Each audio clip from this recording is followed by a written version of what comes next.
2 years ago, I was so focused on the fires of Australia and Notre Dame that when I first heard the call out for COVID being a pandemic, I couldn't have possibly imagined that I would be forced to stay at home and be at the mercy of a deadly virus.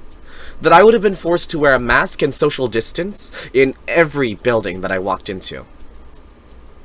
It's because of this situation that we all shared that it's incredibly important to be informed about COVID in this day and age. We know of COVID-19, but we don't actually know very much about it. And so I'm going to be going over some main points. 1, I'm going to talk about the origins of COVID and where it came from. 2, I'm going to talk about the different strains of the virus and different forms of vaccines that we can take as preventative measures. And 3, I'm going to be talking about the resulting Asian hate. So now that I've covered that, let's start with number 1, where COVID came from.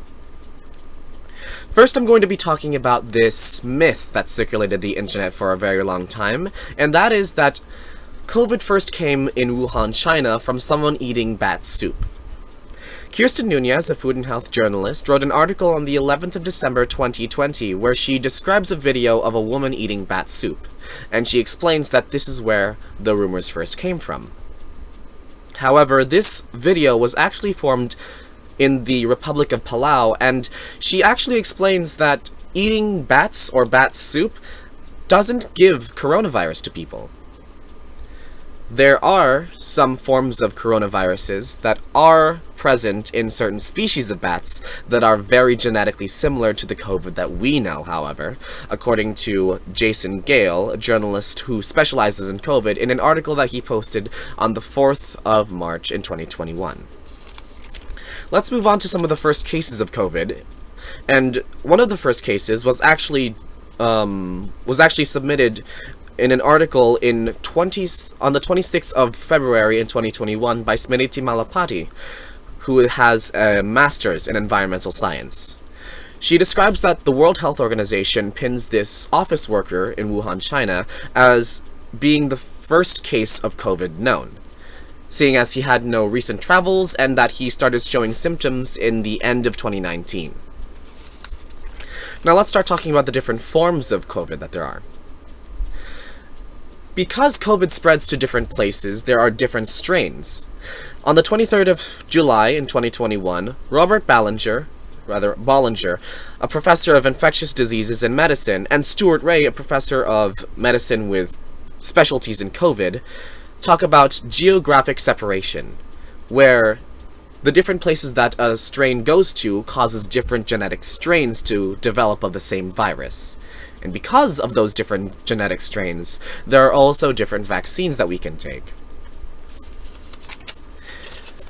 There are 3 strains of the virus vaccine that we can take in America, known as Pfizer-BioNTech, Moderna, and Johnson & Johnson.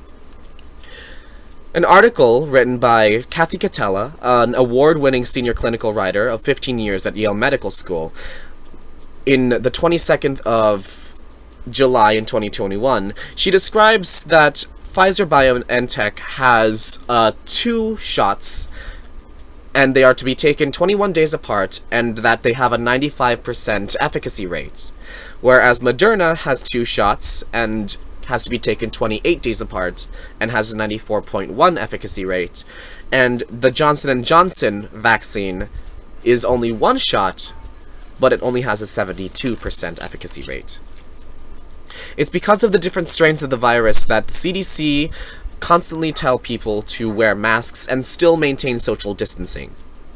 Nina Bai, a science and health writer, posted an article on the 26th of June 2020 where she explains that 20 to 500 droplets of moisture are expelled from the mouth with every phrase that we speak. However, masks are able to block a large margin of it. So now that we have an idea of the strains and different vaccinations that we can take, we can talk about the fallout that's coming as a result of COVID, mainly the Asian hate. Asian hate in 2020 and even in 2021 has increased by a heavy margin. An article on anti-Asian discrimination was written by Aaron McCormick, a database analyst, in the July 1st of 2021, where it explains that hate crimes in America at least, against Asian people have doubled after the effects of COVID. It's because of influential figures like Donald Trump who refer to COVID as the China virus, which places the blame on Chinese people. There have been even violent attacks on people of the Asian community.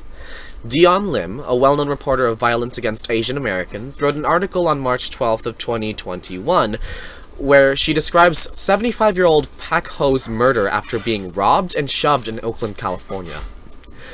He was described as being on a walk to Chinatown when a 26-year-old named Tayant Bailey robbed him and shoved him to the ground with excessive force. And he's been known to actually use a cane and needs it very desperately. Another case was reported on the 16th of June in 2021 by Kate Larson, who actually had contact with the family and the friends of the victim and continues to keep contact with them in order to maintain some understanding of how she's doing.